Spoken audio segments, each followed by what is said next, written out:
Warning, this podcast has stories of real-life events and true crime that happens every day. These stories may contain adult language and graphic or disturbing details not suitable for everyone. Listener discretion is advised. 132 in Bush, I've got him at gunpoint. They're pulling them out. 10-1-1, advise ready for entry camp. Welcome to another episode of War Stories. I'm Tom. No, Chuck. And we are back with a guest this week, and this is a fun crossover episode. Chuck, we for those of you who have been following, Chuck arranged a cool crossover. So kind of explain to everybody how that all came about. Yeah, I've seen Steve's stuff for a while now on Instagram and things like that, and seen him post. And I was like, oh, that'd be really great to do a crossover. Get another cop podcast with another cop podcast, share stories, go back and forth, cross promote, things like that. So I reached out, and he was happy to do it. So we did 2 guest spots on his show. Tom went first, I went second, and then now we're doing it for him coming onto our show. So welcome, Steve, from Things Police See, the podcast. You're the host, and you're now our guest. So turnabout is fair play. Welcome to our house now. Yeah, create all the content we can. I remember the first time I saw you guys pop up in the when I was looking around other police podcasts, and I said, "War Stories, great. These guys are telling war stories too." Yeah, it's there's a couple people out there doing it. I picked the name years and years ago because we're always swapping war stories, like I said, and then it turns out like Lieutenant Colonel Oliver North had a podcast called War Stories, and I was like, oh yeah, I'm gonna get totally demolished by that. That's what happened to me. No, I do better than he does. Yeah, I was trying to like brainstorm titles, and same thing. I just War Stories kept going to military. Yeah, and I've never even been in the military, so I was like, oh man, I'm gonna look like a real poser if I do that. So yeah, it's a good title. Fits you guys well. Yeah, we have the military. What's that? I said we have the military aspect from me, and then we don't just do war stories though. We do tactical debriefs now. Yeah, we've gone into people sending us, clips or talking about things that are in the news as far as police work, and we'll debrief it. And instead of just like smack talking it, we smack talk it a little bit, but we'll actually go through the good police work, the bad police work, those kinds of things. And so because that's the way you learn, you fuck up, you get put on blast. That's how you learn. If you never get put on blast, you'll never learn, and you'll keep doing the same dumb fucking mistakes time and time again. So right, that's what we want to force feed that shit. Yeah, and it's fun. It's fun. Absolutely. So anyway, so Steve, welcome to our show, and let's start with how we always start. Why don't you tell our audience what little Steve's journey was to get into law enforcement? Because you're on the East Coast now, but you started out on the West Coast with an agency near and dear to my heart. And I know Chuck's got a lot of connections to it as well, the Los Angeles Police Department. Am I correct? Right. The timeline's a little different, but those things are true. Yeah. So talk to us about how you ended up going through all that. All right. So I actually started as a cop in Massachusetts, then went to LA and then came back. But a lot of people, I think on one of my social media things, it says Cape Cod kid in LA or something. So it kind of confuses everybody. I got to update my stuff. But so I was very much the kid whose dad was a cop. So growing up, he was a cop on Cape Cod. He would come home for meals in uniform. I was a kid that was like every single time he sat down, can I see your gun? Can I see your gun after dinner? Like that type of thing. Yeah. I had all the cap guns, I was like, I loved, it certainly helps. My dad's a good guy. Like he's a good father. He was a good police officer, and my whole life, just seeing him in uniform, being friends with other cops' families. And then just seeing how people reacted to him in public. Like, even if like, hey, you want to go to the dump? We got to go to the dump. We got to go to the hardware store. There was always somebody that knew him or somebody that he helped. Or like on the flip side, there would be times when he'd be like, hey, put your hood up. We're going to go into this part of the store, or we're going to go over here because somebody bad, like that type of thing. That when you're young too is cool. You're like, wow, oh wow, yeah, bad guy is loose that my dad at one time put in jail. So I grew up with that, and it was like, as much as I fought it, there was really no other like profession I was really interested in. Like he talked me out of being a criminal justice major when I went to college. Mhm. He's like, you can be a cop with a high school diploma, and I was always interested in computers. So he's like, why don't you do computers or business or something? And Sounds so like my dad. yeah, it's smart, because then you have something else to fall back on. I gave that same piece of advice. Do not get a degree in criminal justice. Get it in something useful. They'll teach you the criminal justice stuff. Right. Exactly. Yeah, you'll get it all in 6 months. Boom. I got that degree in criminal justice. Yeah, me too. Mm. So that and $3.50 will get me a cup of coffee. Right. That's the value. Yeah. So anyway, go ahead.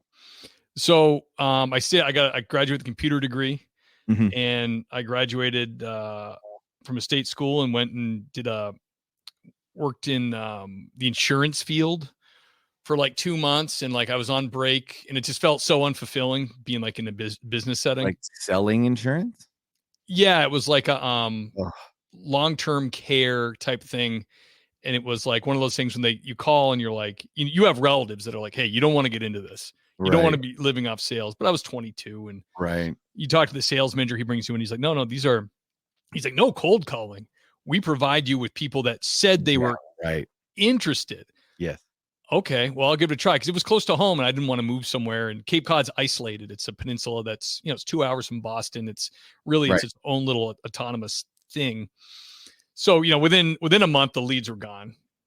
And they're like, the manager's like, grab a phone book, kid, like make some calls. And I'm like, wait, you said we weren't going to cold call people. He's like, well, hey, you're out. You went through your leads and didn't get many sales. So now it's time to start rapping on doors. And I was like, exactly what I don't want to do. Right.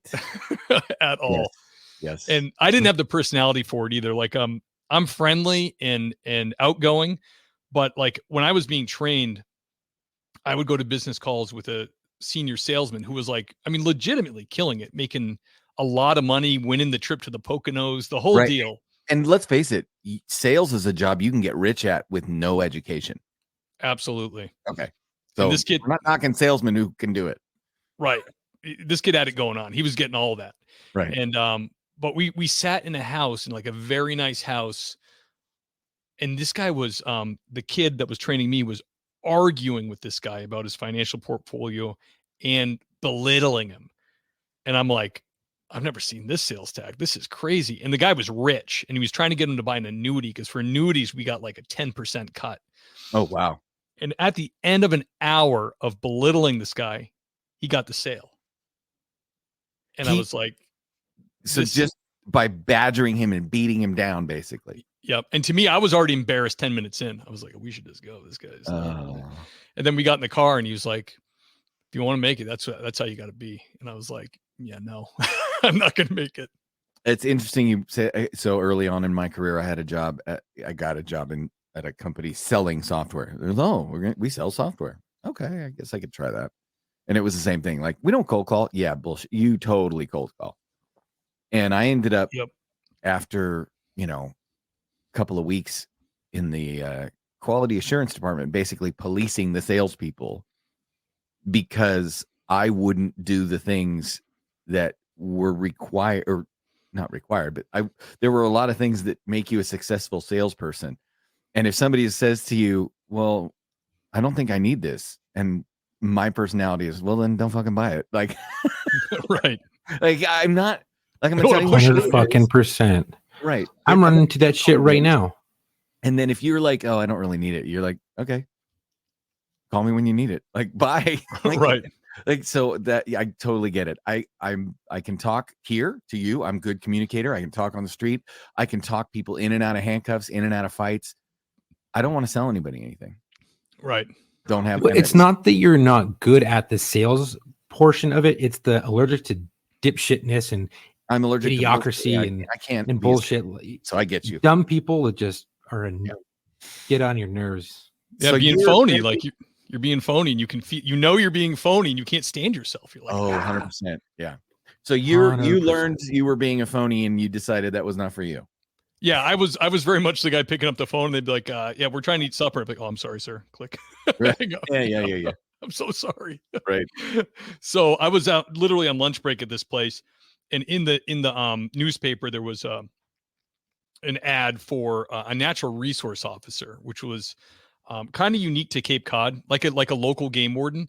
And for the summers through college, I would come home and I was assistant harbor master for the harbor master in the town I grew up in. So I ran like the patrol boats, and if people were in the inland. Was there a little old lady running around solving mysteries who wrote books on the side? Was it like you grew up in Murder, She Wrote, man? Like, yeah, I did. You're a harbor master for your summers as a teenager. That's hilarious. Go ahead. It was a pretty good life. So I did the harbor master gig, and I read this, and I had also, when I was at college, I had went through the part-time academy because, like I said, I still had that itch, and I was like, maybe I'll just be a part-time cop. So at the time, now they don't exist, but at the time, you could go through a 148-hour academy, 6 months, 1 day a week, one Saturday a week, and you would get certified as an intermittent officer, where you'd have authority, but you probably weren't going to get thrown in a patrol car. It's probably you were going to be either directing traffic in the summer or being somebody's partner, two-man car. Right. You were the backup officer. You were the counter report guy, the house mouse. You're the books. You're like, you can write with me, but you're going to do books and all of the reports and watch my back. Right. You're like permanent bitch. Right. You're Robin. I was like, that was good enough for me. I was like, I'll take it. I'll do it. The Long Academy. I did that academy. It was pretty much a joke. And, but I had it in my resume, and, I saw this job for a natural resource officer, and I read the requirements. It was basically a marine resource officer. So like the lead assistant to the harbor master, who was also the director of natural resources, yada, yada, yada. But it was sworn, and badge, gun, authority, the whole thing. I was like, oh, so this wouldn't be like my summer job where I was wearing khakis and, people, it was optional if I told somebody to slow down in the slow no wake zone. This is like, okay, I'd have a truck with blue lights. Sure. This seems way cooler. I'm outside. You could shoot somebody. Yeah, I could blast a fool like right away. Like immediately. You're like, they gave me a gun. That's what I did my first day. I'm like, this is so cool. Right. The funny thing is, when you first go on the job, you're like, wow, I have a gun. I can fucking shoot someone, like, if it comes down to it.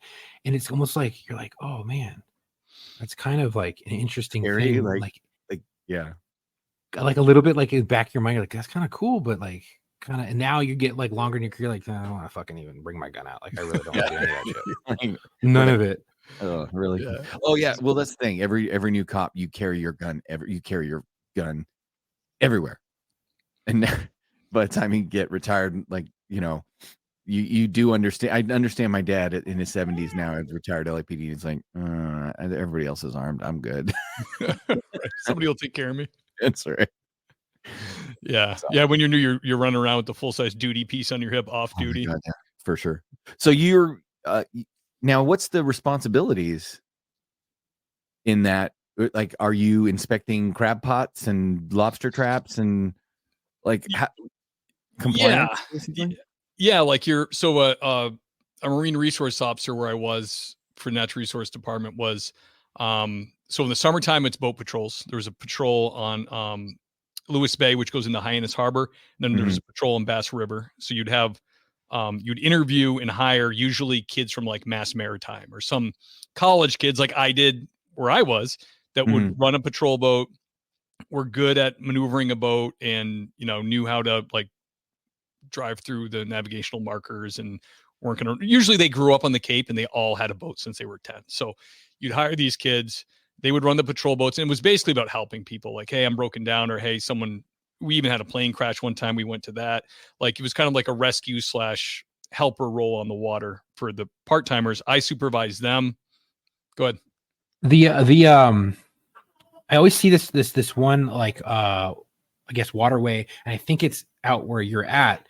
It's like all those like little dinghies and stuff trying to make it through, and like the water's like crazy choppy, and I think you just described every tiny. Well, no, this shit's wild. Like boats capsizing it. Like, if you don't know what you're doing, you'll get capsized. Is that out where I don't know if you've seen it. I don't know where it's called. I forgot the name of it. Something straight. Well, but there is Nauset Inlet and Chatham Inlet, which are bars that form, and they change every year, the shoals. So it is tumultuous there. It's like, white water, depending on what the tide's at. But you're probably thinking of like North Carolina where they test the Navy and the Coast Guard boats. There's an inlet down there where they flip boats intentionally. Oh, okay.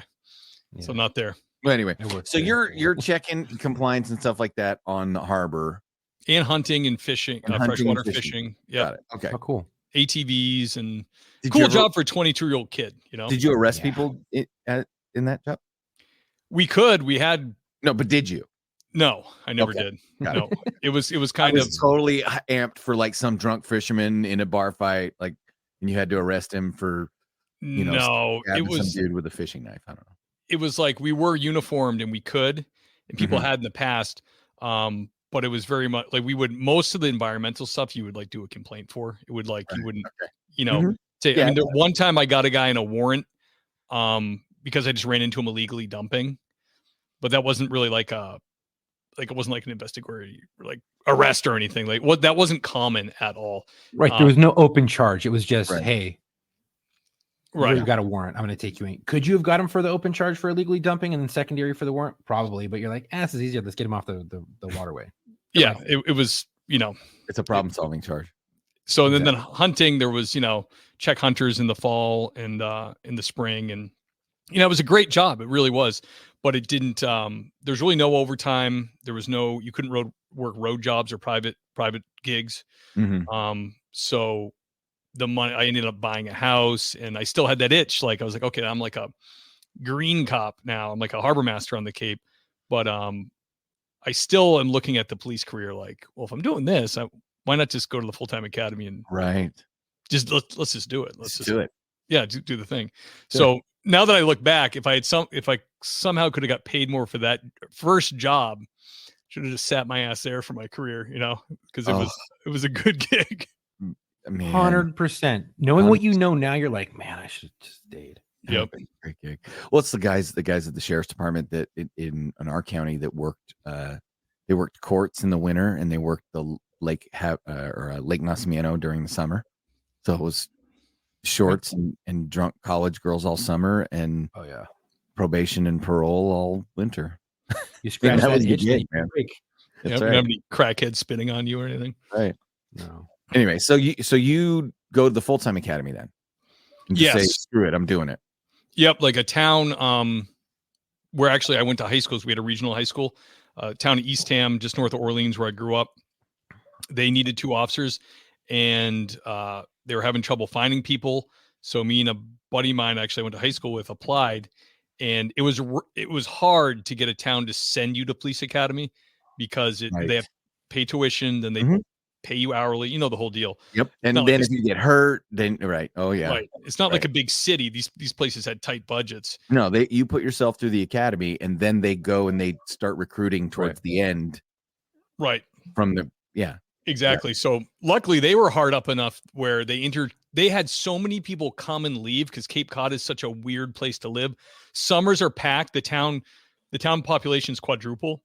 And then all winter, it's like crickets. It's like quiet. It's like gray. There's nothing. There's nothing to do for recreation because it's all summer based. So there's no no mountains, no nothing. It's just gray and cold. So people would come and work a summer and be like, this is great. It's pretty busy and like it's beautiful, the beaches.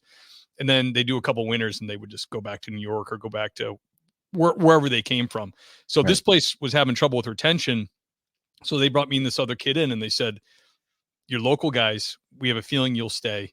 We will do the full boat academy, everything. We'll train you. You just got it. Not even a written contract. They said, just give us 3 to 5 years. Don't bail on us immediately. That's awesome. Cause that's like at least saying, we know that we're doing you a solid by putting you through the academy. If you do us a solid by sticking around. Exactly. And they just asked you for a handshake commitment. That's cool. It was cool. And it actually really, my buddy's still there. It's a great department. Now it's been really built up. And a guy that I was a senior patrolman when I came in is now the chief of police. He's a younger guy. He's like 45, but he's like very smart. He's always been good at admin stuff and the guys like him. So it kind of worked out great. But yeah, I stayed there and, there were phone calls and messages from other chiefs that were like, hey, we got the spot and if if you want to slide over here, we can do X, Y, and Z for you. And I turned them down because they had told me, we're going to invest this in you. Just please don't burn us. Right. So I didn't. I stayed there. What And, I think to do. yeah, I told them I won't leave here for another police job. Put it that way. If I leave, it will be for something different, or I'll be moving out of state. And that's And what. so then you moved out of state. Right. I did 10 years, 4 years natural resources, 10 years with that PD. And then we really got, my wife and I just got, I don't know if you know what the whole story, I don't want to drone on, but we just got like wanderlust. Like we were born and raised in the same towns, grew up there on this peninsula. And like at nighttime, we would sit and talk about like, wouldn't it be cool if like, because we owned our house, we had a mortgage, but we owned it. We're like, we could rent this place so easy. And what if we just, went cross country and found a place, or, live somewhere else in the country for one time in our lives, like just do something. Just say you did. Right. Yeah. Just, we did it. We made it. So I ended up online. I sat down and I put in an application I was looking for something police, parallel, like, okay, adjacent. That would like my skill. Like, okay, I'm a cop. So what can I do? All cops investigative work, security work. Right. We all feel like we can't do anything else. So I'm like, I gotta have something close to it. Right. But there's a lot we can do. Yeah, absolutely. Especially with what we learn. So I saw the LAPD background position, and it was civilian. And I'm like, oh, I'll apply to that. Why not? And it's a city application. It was like 15 pages. I'm like, it took forever. I got a response, and I'm sure they saw my address and were like, no, this is reserved for like LAPD guys that got injured or are retired, or local agency guys that are still in the area. So they wrote back and said, I'm on I took a test, like they had a weird aptitude test thing. And they said, you're on the list. We'll let you know. And I didn't let that stop me. We still rented the house. We got in our camper, and we took 40 days to go across the country, stopped at all the Nashville and Texas and all the places. The Griswold family. Yeah. Graceland, the Grand Canyon, everything we wanted to see and hadn't seen. We did that. And this is all on our life savings. We're going, and we just had where I was like, listen, we're two able-bodied people. I'm a hard worker. I have a college degree. I have a resume. I have good references. There's no way that we can't do this and land on our feet. There's just no way. It has to work. I have to believe it works. And if it doesn't, we can always come back with our tail between our legs and live in my parents, above their garage until the lease runs out on the house, move back in, and the PD would still take me back because they said they would. So that's what we did. We pulled in. That's awesome. Yeah, it was. I don't regret it at all. Amazing. Life experiences. I mean, we decided on Southern California because we had a friend that lived out there and we had visited. And this is 2016. And we pulled into San Dimas, a campground in San Dimas. And we woke up in the morning when our trip was finally over, and it was like early December. And it was like snow-capped mountains, palm trees. And we were like, this is unbelievable. This is every bit they said it would be. This is incredible. Southern California is, for people who have never been there, it is eye-opening the first time you can see palm trees and snowy mountains and the beach. And I always tell people that living in California is like being in a relationship with a really hot but abusive girlfriend. Yeah, totally. Yeah, because then eventually you're gonna go to South LA, East LA, Palmdale, Lancaster, and you're like, these places are terrifying. Everybody looks like they want to hurt me. Exactly. Hey. You did get hired. Some of us still live in these places.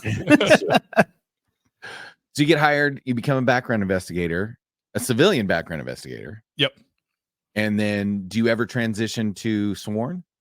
No, I don't. I did 2 years there, and they were like, I would get my chops busted because I was like 36. They're like, hey, they were like, you could go through the state and get a waiver, and you might not be able to work at LAPD, but you could, once I made friends with people, they're like, hey, we like you. You're a good guy. We could get you in a job at like, there's one real nice city up against the mountains, little town, I forget the name of it, La Madre, but they're always looking for people.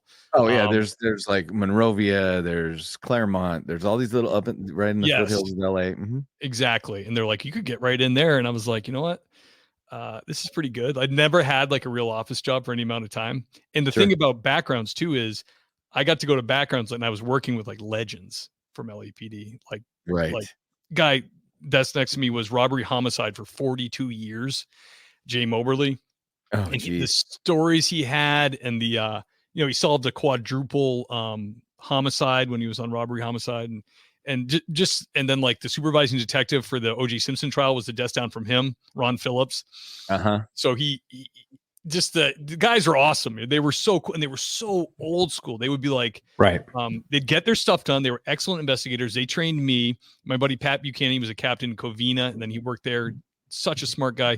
They trained me how to do it. And then some days it would be like, hey, we're going to lunch. And I'd be like, oh, where are we going? They're like, oh, we're going to go to, I forget the Olivera Street in LA. Oh, Olivera Street. Yeah. We go for like 2.5 hours. And I'm like, guys, I think we should get back. And they're like, nah, don't worry about it, kid. This is fine. This is how we roll.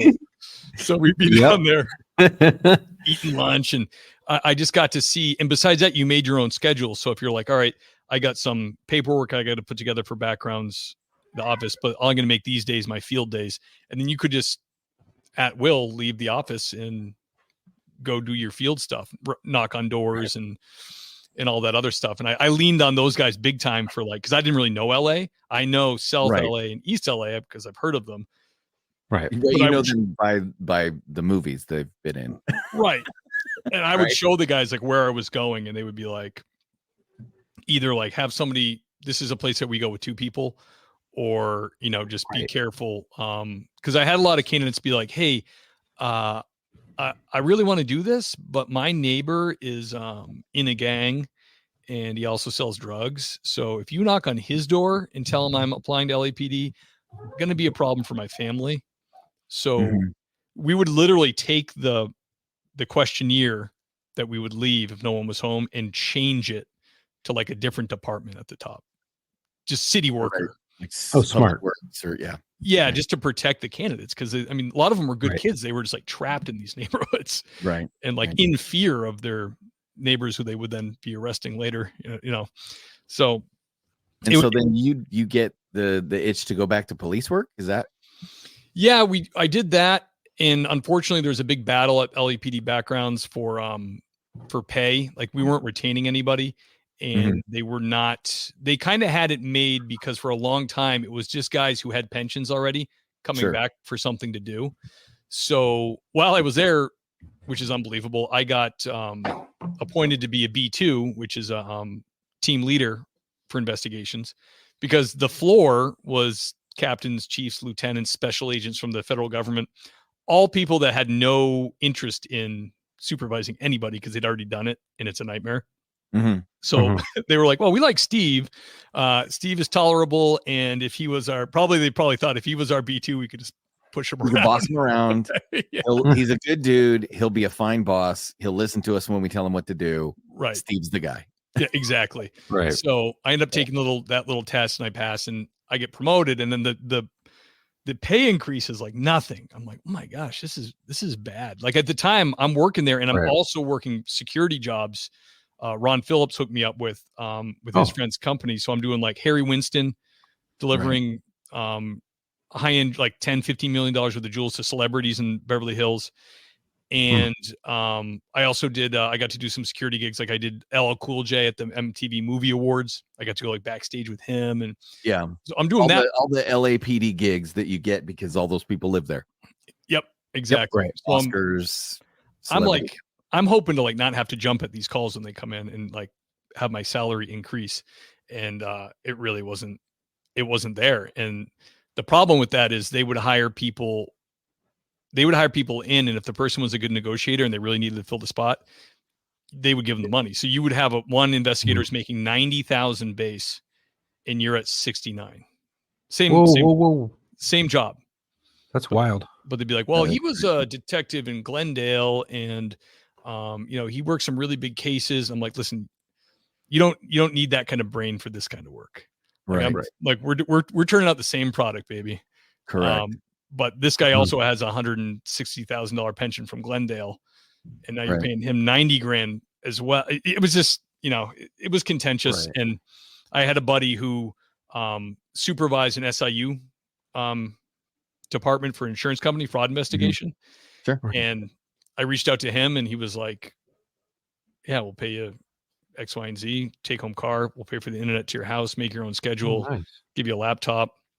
So I then left there and did that for 2 years.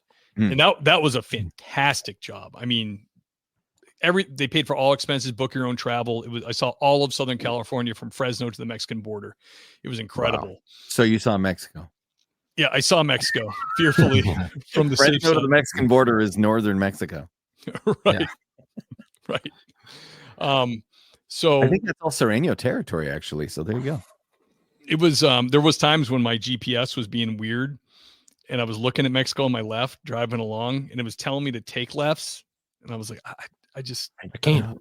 I'm not going. I don't think so. I think that's a checkpoint. Yeah. Also, now, how long have you been sworn? How long have you been doing the, you've been back at law enforcement? 3 years. Okay. So I have a total of 16 years in law enforcement. Right. Wow. Okay. It would have been 20 if I hadn't taken a break. Now, for your sabbatical. When you left and you came back, did everything when you left pause and when you came back, it just picked right back up? So it's putting back into your pension. That way you can do your 20 or 30 and then you can pull the pin. Yeah. I never touched my pension. So I'm still grandfathered in. So Yeah. I just, in Massachusetts, on the books at the time, they would give you a 5-year absence with each year adding training to making you certified again. So if you're out a year, then it was like you just need CPR, first responder, and firearms. But I was out almost 5 years. So I had to do 160 hours of classroom, like in-service training, CPR, firearms, first responder class, and law updates, which was like drinking from a fire hose, because Massachusetts, between the marijuana stuff and the juvenile laws, completely rewrote them. So I was reading 4 years you were gone. Every class I sat down and I was like, oh my gosh, still I don't know what's going on. Basically, you can't arrest for this, you can't arrest for that, and you shall notify a parent and give them phone calls. Right. Just basically do nothing. Call Department of Social Services. 100%. So now you're back on the job. And I'm assuming you're happy to be back. I mean, ultimately, let's face it, it's a job like no other. Yeah, it is really. I don't want to be corny here, but you really do get. It's a job that you love and hate. It really is, because there are times when you sign on and you're like, I just don't want to do nothing. I hope nothing happens. I'm exhausted. I've worked 70 hours. I can't stand it. I can't stand people. If I get another drunk idiot, that type of thing. And there's other times when you're doing some stuff where you're like, wow, that was amazing. Like that really helped somebody, or like, man, I can't believe I had the balls to grab that guy when he had the edged weapon or whatever, and it's like, this is great. And I even talked to, I have childhood friends I grew up with. And one of them was even when we were in kindergarten, he wanted to be rich. He wanted the car, he wanted these, and he is now. He's a full partner in an equity firm in Boston. So he's a millionaire and has a Maserati. But when you're having beers and just talking, the mystique of police is in every man. Like it doesn't matter how much money they make. It's like, man, what's that like? Like you have a job that to most men really matters. It's like you have a job where he's like, if you're just dealing with numbers and making corporations money, at some point it's nice because it affords you a nice lifestyle. But do you feel like fulfilled? Do you feel like I'm doing something for the community, or I'm making a difference in some way in people's lives actually? There's that element of when Billy Crystal in City Slicker says, I sell air, right? He sold commercial. He said, I sell air. I sell nothing, right? At least architects have a building they can point to and go, I designed that, right? So for people who, especially I've noticed for people who deal in things that are like money, numbers, like concepts, like education, non-tangibles, right? Construction guys, they can I built that house. Absolutely. The trades are the same thing. Trades are very much, I did that, right? You point to something, I did that. you know, well, what are you? I'm a crab fisherman. I caught $800,000 worth of crab in October. Right. Oh, wow. That's, you know, you have something to say you did. Yeah, and I think that's in every man. Like I No. think every man has a mission. They Right. want to have we want to have a mission, something Right. to accomplish, you know. It's deep seated. It goes back to when you were children playing cops and robbers in the backyard. Oh You yeah. know, you're, and not too many people are like, I want to be the robber. You know, like I want to be the cop. I want to be the cops. I want to help the helpless person. Right. You know, it's that whole sense of I need to take care of other people and help them and protect them. And I think that is in most men. And it's crazy because you have a friend that's a millionaire. I have a friend that is very well off. I do not know his financial situation, but I know he owns his own company and has lots of he has a lot of money. And he always was like, oh, man, I wish I was a cop. I wanted to do it so bad, but they didn't take me. And I'm like, well, but look what you do now, bro. Like, Right. Doesn't matter, dude. they just have that itch. So here was a question that was asked to me. Would you do the job if you wore a pastel polo shirt, khaki Dockers, and drove a Camry? And the answer is no. No, that sounds terrible. No, right? Well, unless they have a badge on a gun. They gave us a badass uniform. They gave us a badge. They gave us a utility belt, just like Batman, right? Right. They gave us the Batmobile because we got all the gadgets, and you know, the only thing we don't have is the freaking the caltrops that drop out of the back, the smoke screen, and the oil slick, you know. Right. And with spike strips, we kind of do have the caltrops now. So the job is cool. Yeah. The job is cool. The rest of the shit that goes with the job sucks ass. Yeah.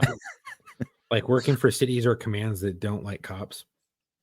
You're right. I always told people I do the police work for free. They pay me to do the paperwork and deal with the political bullshit. Right. Chasing bad guys. If you told me right now, hey, the police are going to go chase a bad guy a block from you, and they're asking if you want to help, there is no world in where I turn that down. Right? Hey, the police are going to terminate a pursuit in front of your house, and if you're willing to help them take the suspect into custody, then we're not going to pay you or anything. And if you get hurt, it's on you, but you can come out and kick some ass with them. It's a no-brainer. Right. I'm doing it. I'm kicking the ass. I'm chasing the bad guy. I'll do that for free. Absolutely. Yeah. When that stuff starts piling on, when it's like, you know, when you're getting directives from City Hall, like say you're on day shift and there's all kinds of admin day shift going on, and all of a sudden you get these little jobs and you're like, you know, you're being told by a lieutenant, but at the same time you're like, this is not police work. Like, contractually, do I have to do this? Because it sounds like out of my scope of what I should be doing. Do you guys call them apes? No. Acute political emergency. I got an ape. It's an acute political emergency. Never heard that before. Yeah. That's excellent. Yeah. Anyway, so Steve, I was going to say, Steve, that we're running out of time and we haven't even gotten to your stories, but Chuck's got a question for you. So yeah, just when you took your 4-year hiatus or break and then you came back and you did all the schooling, your first day on patrol or the first day you got back into a black and white and you're out there patrolling, was it like a culture shock almost, or was it just right back into the mix and you're just like riding a bike and you're like, yeah, like I hadn't ever left? I felt a little bit, I wasn't sure I was going to make it back because the police reform had started in Mass at this time. And they were, as I was getting up to date on my training, they were telling me, your gap in service might've been too long. They might not accept your certificate. Like they were saying stuff like that to me. So I was feeling like this is maybe not going to happen. Maybe this is like just a pipe dream to get back into this. And I'm riding around with another person kind of being like lightly broken in because I'd had such a break. And I felt weird. I felt like an imposter because of that. I felt like I'm doing something for nothing maybe. And maybe I'm not even going to be able to hold on to this because I initially was so proud to have the badge on the chest again and be in uniform and be like, I'm back, baby. Let's do it. You know? But I do remember specifically when that all ultimately they had to adhere to the laws on the books. And when I came back, the laws that were given to me and that were still in place preceded any kind of reform. So they're like, no, these people can, as long as there's nothing in his record, his background's good, then there's no reason not to let them back. This is how we've always done it. We have not changed anything yet. We're not going to like, retroactively boot cops when we can't even get cops. Like the guy wanted to come back. Right. What are we doing? Guys, you realize that he wants to come back, right? Shut up. Say yes. Right. Say take him. Right. He's not a felon. He seems kind of normal. Sell drugs the entire time he was gone. I mean, I know he went to California, but right. So we know he got high every day, but besides that, right. Besides that. So the floor is yours, man. I'm curious to know if your better stories were from being before you left or after you left, because obviously the country went through a very big shift. Yeah, dude. And the one thing, now you say that the thing I've noticed is where I work now is a small regional department that does 2 towns and consider kind of the hill towns of Western Mass, and they combined because of police reform and not being able to have 2 separate departments. They combined, and these places it's not a big place, and the mental health stuff is like quadruple what I remember from working like in a populated place. Like it's friggin' everywhere. Like we used to do, you guys are 5150s. We call them section 12s, involuntary taking of somebody. Right. My old job, like in the summer, it also was a small place, but like in the summer, there was like 40,000 people in town. The town was only, I think it's like 13 square miles. Everybody's on vacation. We only had like 16 cops. We used to be allowed to hire an army of summer cops to help, but then that kind of got taken away. So we were busy and there was a lot of craziness going on, but there was like doing a section 12 was kind of rare. Like it was kind of like, it was like last resort kind of kind of like, are we going to do this? Cause you really had to be like, I'm going to kill myself to the cop. And then we were like, okay, there we go. Section 12. Right. But now, I work in a small place in the rural policing, and they come up way more than I thought they would. The mental state of the younger people is, destroyed. Like they just don't seem like they can function.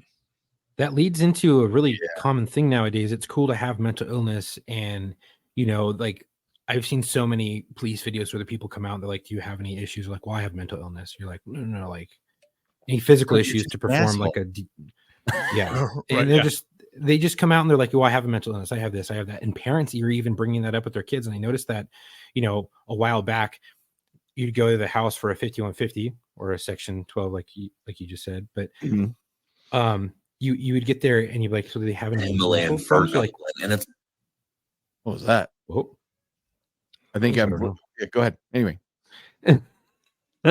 Wasn't me. And you would get there and then you'd be like, does your kid have any mental illness? Like, yeah, he has a mental illness. You're like, yeah, what does he have? ADHD. And you're like, that's not a mental illness. Stop it. Stop telling your kid they have a fucking mental illness, because then they're going to grow up and they're going to think that they need special treatment or whatever because they have a mental illness. No, they do not have a mental illness. It's not a learning disability.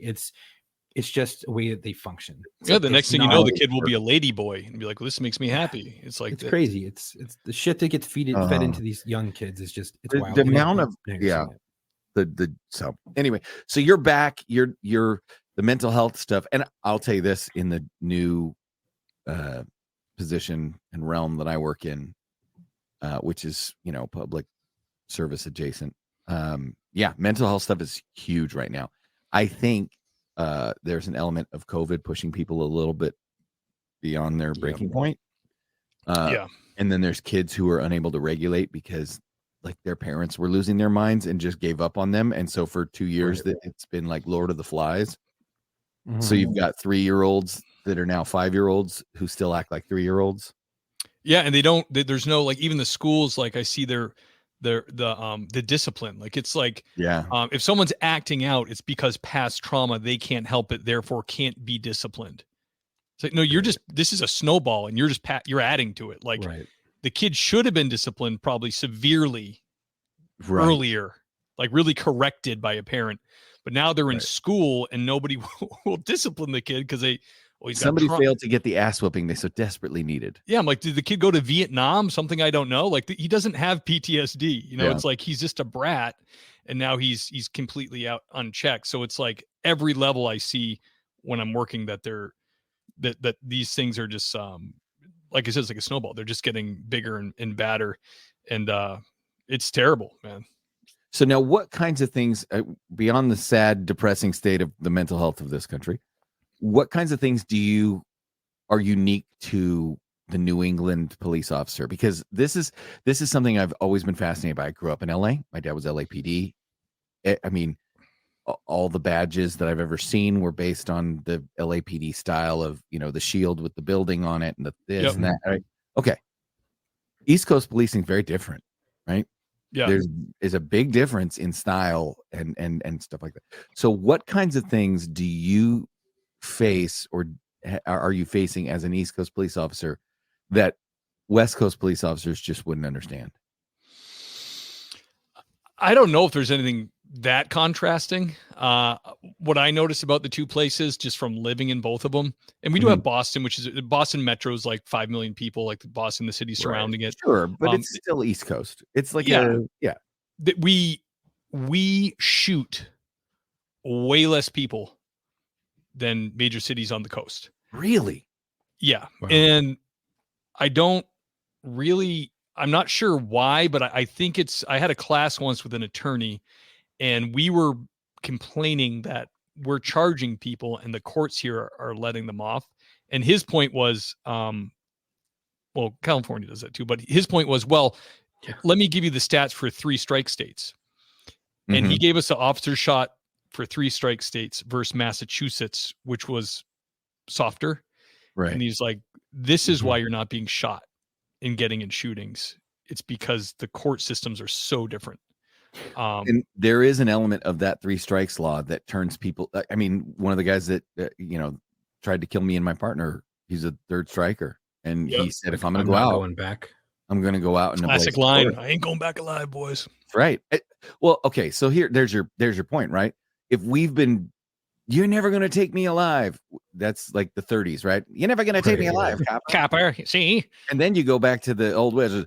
Hey, you're going to have to carry me out. Like if that's a big trope, it's because we've been saying it as men. right? For hundreds, King Leonidas they're going to darken the sky with their arrows. Well, then we'll fight in the shade. It's like, it's no better scene than when he kicks that guy in the well. It's like, kick him in the well. This is Sparta. Boom. So it goes back to like what you were saying about the people that get into police work and your personality and what spoke to you about doing something and about it being fascinating to other people. I often say that if you look at people who get out of the military, there's a large percentage of them that either go into police work or the prison system. Right. And the need or propensity to do violence against, someone else, to test yourself, to be put in situations where it's life or death and make a difference, right? That exists in so many men and some women, but really is so prevalent in men. And then we get into these professions. And then if you take that energy and you don't channel it the right way early on, right? That's why dirty cops are really dirty. Right. It's why somebody could have a service record in the military, but they had a shitty childhood growing up. And then when they get out of the military, they're back to chaos and no structure and no guidance. And then they just go to prison. Right. Yeah. And they look for brotherhood in the wrong places too. Sometimes. Right. Like in motorcycle clubs, gangs, bikers. Yeah. Well, that was the Hells Angels were a result of World War II.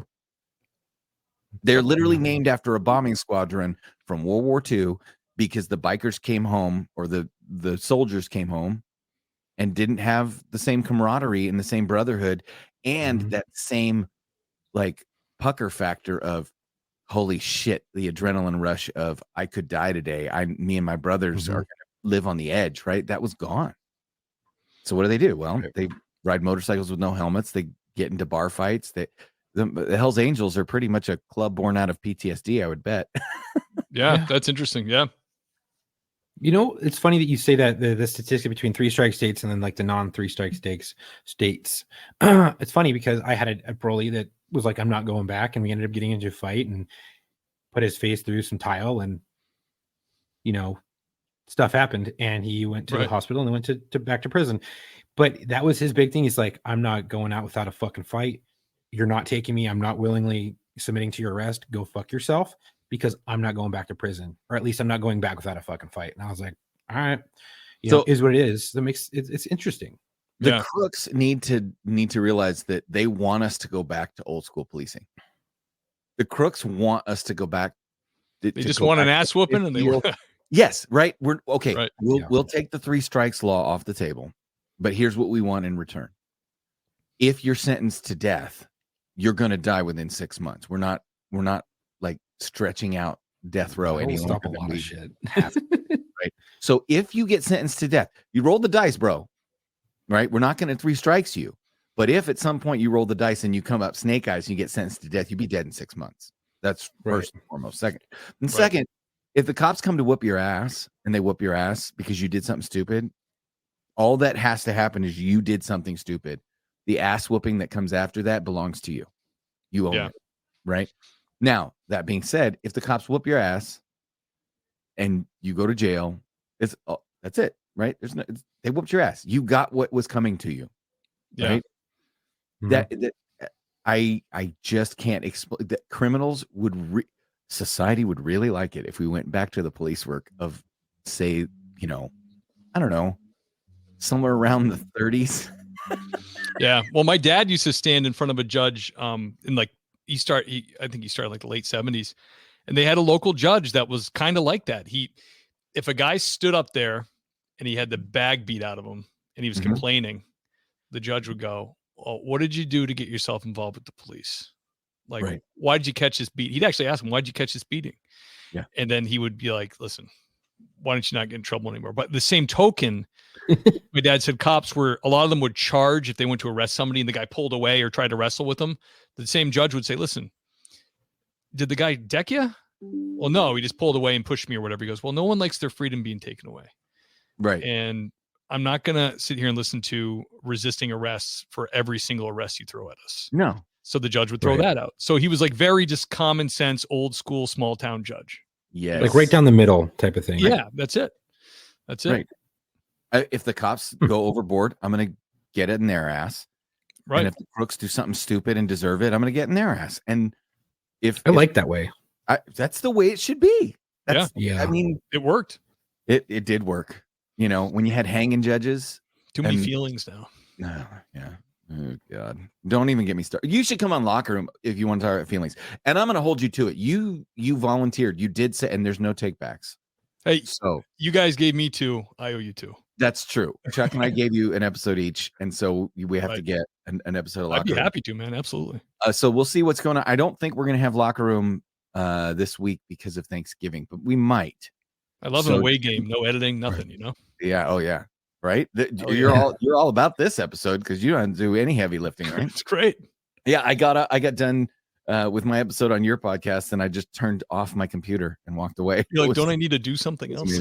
Although you forced me to get involved in social media and do sharing and comments and all that kind of stuff. So I owe you one for that. It's been a good time. And we always end with a dedication. But I think Chuck's going to provide the dedication this week. Am I correct, Chuck? Yeah, I have one. It's Senior Police Officer George Pastor.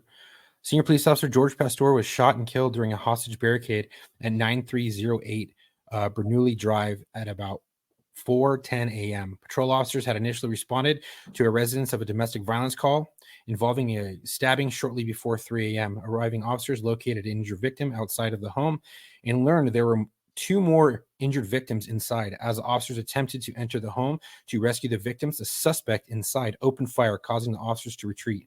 The agency SWAT team arrived at the scene and attempted a hostage rescue at about 4:30 a.m. The suspect opened fire on the SWAT team, fatally wounding Officer Pastor and wounding a second officer. The officers returning fire killing him. The 2 other victims were also found deceased inside the home. Officer Pastor has served at the Austin Police Department for 4 years. He is survived by his wife, 2 stepsons, and parents. He was 38. His tour was 4 years, and his badge number is 9097. So now Chuck had a dedication, but we also like to give our guests a chance to dedicate their episode to whomever they choose. And I understand you have somebody that you would like to dedicate your episode to. Yeah, absolutely. I didn't know him that well, but we did work at the kind of neighboring agencies, and he was killed in the line of duty when I was in LA, and it was shocking to see it. Young guy. He was a K-9 officer for Yarmouth PD. His name was Sean Gannon. He, in post, he was made Sergeant Sean Gannon. He was survived by his wife, and I know she had a really hard time, obviously, with it, and she got a lot of support from Yarmouth PD and surrounding communities. But just I only met him a few times. Really nice, positive, hardworking young cop. He was searching an attic for a fugitive, and from talking to other K-9 guys, because I'm not a K-9 guy, but they tell me attics are the absolute worst, because you don't know. At some point you need to put somebody's got to stick their head up there. You got to put your head up there, and Sean did, and he paid the ultimate price for it. The bad guy is in jail, and they actually did, out of it came Narrows Law, which enables police K-9s to get medical aid from I believe first responders on the scene and stuff like that, because his dog was also shot and survived. Right. So Narrows Law is because of Sean's death. But yeah, I would dedicate it to him. God bless him and his family. Oh, rest easy, brothers. We've got it from here. And that's always the not fun part of the show. But I think the best part is when we tell people how they can find Stephen Gould and the Things Police See podcast, because for our audience, granted, we know there's crossover. We've gotten several comments that have said, "Oh, my 2 favorite police podcasts." Yeah, that's great. Peanut butter finally meeting, right? I agree. The best part of any podcast is when I plug my podcast. Right. 100%. Yeah. ThingsPoliceSee.com has everything from the show there. The episodes are there, but you can find the podcast anywhere podcasts are available: Apple Podcasts, Spotify, iHeartRadio, anything like that. And like you said, Tom, the emails I get are like, can you do more interviews or like whatever? So it's like, there's not a, we're not oversaturating the market. Like they want more. So it's kind of a perfect partnership where you guys have similar things going on. And my hat's off to you for doing like extra, like I do Cops in the News once in a while, and I really enjoy the hell out of it, but I just don't have the time to, you guys got 2 guys, which is great. It's just me. So I can't really produce it all the time, but you guys are kind of venturing into other aspects, which is great, because people love the interviews, but they also love to hear you go off the cuff and hear your ideas and stuff and how you react to news. So let's just start our own network. Yeah, we should. Let's just start our own network. We'll start our own version of the Daily Wire, but it's for first responders. Get my buddy in Boston and be like, dude, this is just like if you're a cop, except you're just funding our network. Right. Same thing. Yeah. Give him one of my badges. 100%. I will get him a badge. Hell yeah. I will 100% get him a badge. I don't know. Like one badge? How about 3 badges, buddy? 3 badges. Yes, 3 badges. Totally. Start our own network. Yeah. Just need $250,000. Do you do social media? Yeah, I mean, I do Instagram. Yeah, good point. Sorry. So people can find you on. Worst promoter. Yeah. Dude, I am on Twitter. We are on, this show is on Twitter, and we don't ever tweet. It's X. Whatever. There's a reason that Twitter rhymes with litter. Yeah. Because it's all fucking trash. I'm on Twitter, and I've never had, probably like you've experienced, like it's for famous people. I've never had any luck or any attention. But Instagram, again, you guys are killing it. I'm at Things Police See for Instagram. I'm wicked late to the game. I started the account. There's that East Coast. I was waiting for it. I was waiting. Oh, the when wicked. we were gonna get wicked. Wicked late. So my just out of pure being oblivious, but I'm on there now, and I'm posting stuff, and I posted clips of Tom, and there will be clips of Chuck on there as well. So Instagram, and then also there's a Facebook group that you can join. Cool. So this will be out. This is Monday's episode. So for those of you listening to this, we're recording this on Saturday. We have yet to finalize whether we wanted to do a Thanksgiving episode this week, because we normally release on Thursdays, but Thursday is Thanksgiving. Downloads will be down. We might go live on Wednesday night before Thanksgiving and give the things we're thankful for. We're not sure. So keep watching. Locker Room Live is Wednesday nights at 8:30 Pacific time for those of you who want to join us there, because we've still got people reaching out. And follow us on YouTube and Facebook and Instagram and all that stuff, because if you do, and you hit, I always feel so stupid being hit that like and subscribe, that I hate Juicy it. algo. Yeah, right. So, but if you do follow us, you do like us, you do subscribe, whatever, you will get the notifications when we do, like, this episode's not live, but we do some interviews live. We do our debriefs live, and we do Locker Room Live. So for Locker Room Live, you can pretty much count on joining us Wednesday nights at 8:30 Pacific time. And then Chuck, how else can they find us? What else can they do to support us? Well, first of all, I want to say thank you, everyone, for listening. If you like today's podcast, please help support us by liking and sharing or hitting that like button, that notification bell button, all that happy mumbo jumbo bullshit. Yeah, smash it. I don't care. Smash that but button. please, seriously, follow us, like us, and share all that stuff. Our Instagram is @war_stories_official, and our Facebook is @War Stories Podcast. Please like and share all that stuff there. We have a link in the bio to everything: our Facebook, our website, our YouTube, all of that good stuff. If you want to find us at our website, it's www.warstoriesofficial.com. We have some merch there. And if you think you have a story that you want to tell and be featured on the show, go to booking.warstories@gmail.com. I can get you booked. We're always looking for veterans, law enforcement, firefighters, medics, but also corrections, dispatchers, and nurses. If you have a friend who you think would be a great fit, let them know about us. Give them our booking email, and hook us up and link us, and I'll get them booked for the show. Thank you for the support. Stay safe.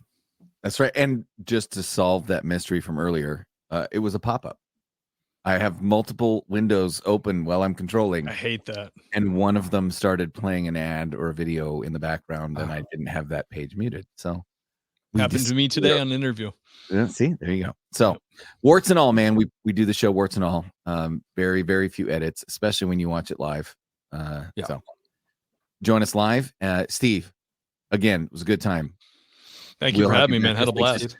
So we're gonna have to owe you one, because you have to come back for another War Stories to actually share. I know. The story. We had so much fun just talking about how we got into, like, we didn't even touch on how you started podcasting or anything like that. Dude, it flew by. I can't believe it's been an hour.